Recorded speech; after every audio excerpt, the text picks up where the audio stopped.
राम जतन भागम भाग में लगे हुए थे।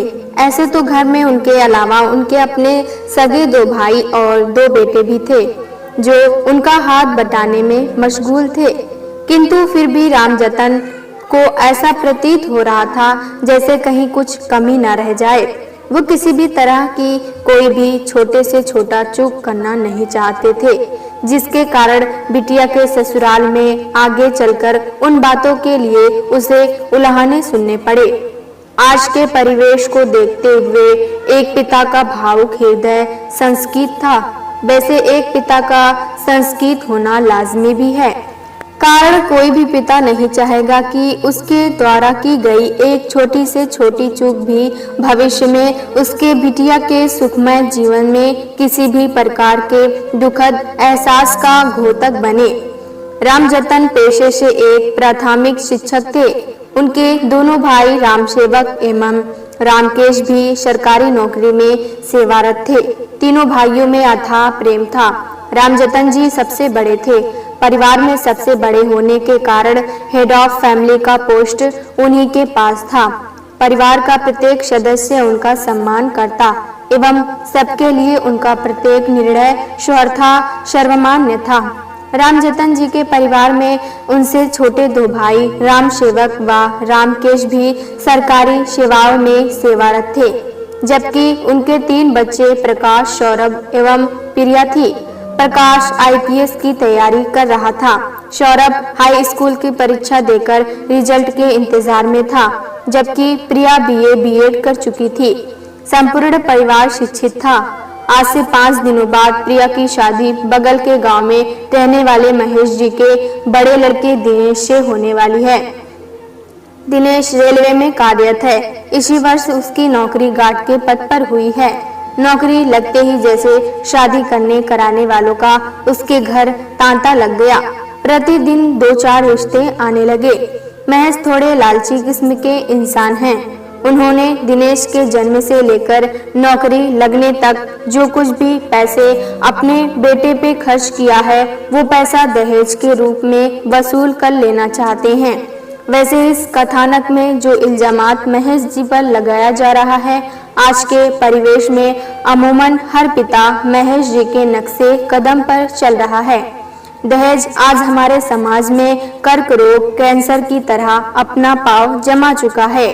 ये रोग कैंसर से भी कहीं ज्यादा पीड़ादायक व खतरनाक है। आज की तारीख में दहेज एक बेटी के बाप के लिए किसी अभिशाप से कदापि कम नहीं है। ये बात आज सभी मानते भी हैं, किंतु इस कुत्सित प्रथा को समाप्त करने को उद्धत कोई नहीं होता। जब चाहते हैं पहल कोई दूसरा करे। इस क्षेत्र में एक ही इंसान जिसके एक बेटा और एक बेटी है, उसके सोच में भी असमानता है। जब बात देने की आती है तो वही इंसान इस प्रथा का धूर विरोध नजर आता है, परंतु जब दहेज लेने की बारी आती है तो वही व्यक्ति बेटी के बाप का शरीर से रक्त का एक एक कतरा निचोड़ लेता चाहता है। खैर, ये तो बात हुई सामाजिक विषमताओं कुरूपताओं की। अब पुनः बात करते हैं प्रिया के विवाह की। प्रिया घर में इकलौती लड़की होने के कारण बड़े ही नाजों से पली थी। घर में सभी उससे भरपूर स्नेह रखते थे। प्रिया भी बड़ा ही संस्कारिक लड़की थी। साथ ही साथ पढ़ाई लिखाई, तगाई बुनाई एवं गृह कार्य में दक्ष थी। सुंदरता तो जैसे किसी देवी की प्रतिमा हो। रामजतन जी प्रिया के लिए अच्छे से अच्छा घर वर देखकर उसे विदा करना चाहते थे, और इसी कड़ी में उनके किसी रिश्तेदार ने उन्हें महेश के लड़के दिनेश के बारे में बताया। लड़का देखने में सुखर, हृष्ट पुष्ट एवं सुसभ्य लगा। ऊपर से सरकारी नौकरी, हाथ कंगन को आशा क्या पढ़े लिखे को फारसी क्या शादी तो करनी ही थी। जितने दान दहेज की मांग हुई रामजतन देने को तैयार हो गए।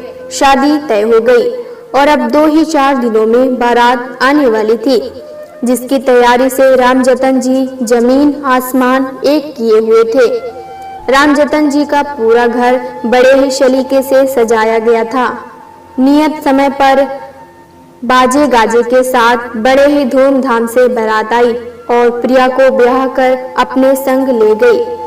आज जहां एक तरफ बेटी के विदाई का दुख था, जहां बाबुल का घर सूना सूना सा काटने को दौड़ रहा था, तो वहीं दूसरी तरफ नववधू के शुभागमन की भरपूर खुशी भी। महेश जी का घर नववधू के स्वागत में फूलों से सजाया गया था। नववधू का संपूर्ण रीति रिवाजों के साथ वधू प्रवेश कराया गया। बहू नहीं, जैसे साक्षात लक्ष्मी का आगमन हुआ हो। आखिर हो भी क्यों ना, प्रिया अपने साथ मुंह मांगी दहेज जो लेकर आई थी। किंतु यहाँ एक गलती प्रिया के पिताजी ने कर दी। वो दहेज कबूल करते समय बेटा पक्ष के समक्ष गिड़गिड़ाए नहीं।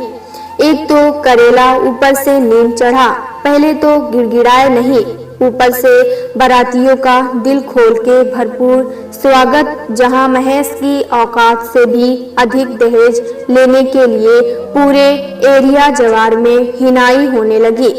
वही बेटी को बढ़ चढ़कर दहेज देने और बारातियों का भरपूर स्वागत करने के लिए रामजतन की तारीफ महेश और दिनेश दोनों बाप बेटों को ये बात नागवार गुजरी। ये अपमान वो सहन ना कर सके। शादी के कुछ ही दिन बीते होंगे, प्रिया को तरह तरह की यातनाएं दी जाने लगी।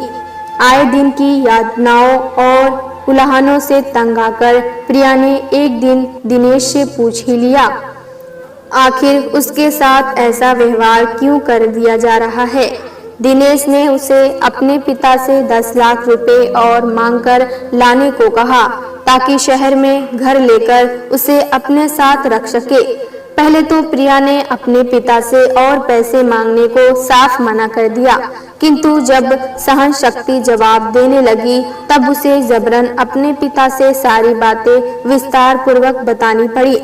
वैसे तो हमारे संविधान में दहेज उत्पीड़न के लिए बड़ा सख्त कानून है, लेकिन लोक लाज के डर से कई बार कन्या पक्ष के लोग इससे दूरी बनाकर अनजाने में ही ऐसे गुनाह को बढ़ावा देने का कार्य कर बैठते हैं। यहाँ भी कुछ ऐसा ही हुआ। एक तो बेटी के सुखी भविष्य के लिए रामजतन जी पहले ही अपने औकात से फाजिल खर्च कर चुके थे, और अब 10 लाख जैसे भारी भरकम रकम बेटों या भाइयों से बिना पूछे उन्होंने सारे खेत बंधक रख दिए। इतना करने के बाद भी केवल 8 लाख रुपए ही इकट्ठा कर पाए। बकाया 2 लाख मार्केट से कर्ज उठाना पड़ा। कर्ज लेकर मांग की गई रकम पूरा कर दामाद को भिजवा दिए। शेर के मुंह अगर एक बार खून लग जाए तो फिर वो शिकार के तलाश में रहने लगता है। अब दिनेश महेश के उकसाने पर बार बार पैसों की मांग करने लगा। इतना ही नहीं, उधर प्रिया को यातनाएं देने की प्रक्रिया भी बदस्तूर जारी रही। प्रिया ने आए दिन की यातनाओं एवं परिवारजनों पर की जाने वाली हर दिन की गलत टीका टिप्पणी से तंग आकर एक दिन अपने ऊपर मिट्टी तेल छिड़ककर खुद को आग के हवाले कर दिया। इस खबर ने आग में घी डालने का काम किया। रामजतन जी को ऐसा सदमा पहुंचाया कि हृदयाघात के कारण उनके प्राण पखेरु उड़ गए। मामला पहले थाने फिर कोर्ट पहुंचा। आज महेश का पूरा परिवार सलाखों के पीछे अपने अक्षम्य कुकर्म की सजा पा रहा है। आखिर अब तक इस दहेज ने न जाने कितने घरों को बर्बाद किया, न जाने कितनी प्रियाओं को आग विष कुएं गैस और न जाने कितने और तरह के असमय मौत के हवाले किया।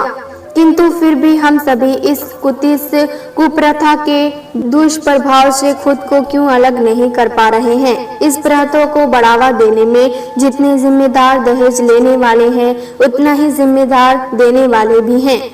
हम बेटी के विवाह से पहले वर पक्ष के संबंध केवल यह पता कर अपनी जिम्मेदारी पूर्ण कर लेते हैं कि लड़का कमाता कितना है, खेती बाड़ी कितनी है, जमीन जायदाद पैसों से आगमन से ज्यादा और कुछ जाने का प्रयास तक नहीं करते। दहेज की मांग से ही उस परिवार के भावी नियत का आकलन कर लेना चाहिए, ताकि भविष्य में कोई और प्रिया आश्मय मौत का वर्ण न करे, या फिर कोई प्रिया ससुराल पक्ष के द्वारा दहेज उत्पीड़न का शिकार न हो। जबरदस्ती जलाई ना जाए। प्यारे दोस्तों, अगर ये कहानी आपको पसंद आए तो लाइक सब्सक्राइब करना ना भूलें।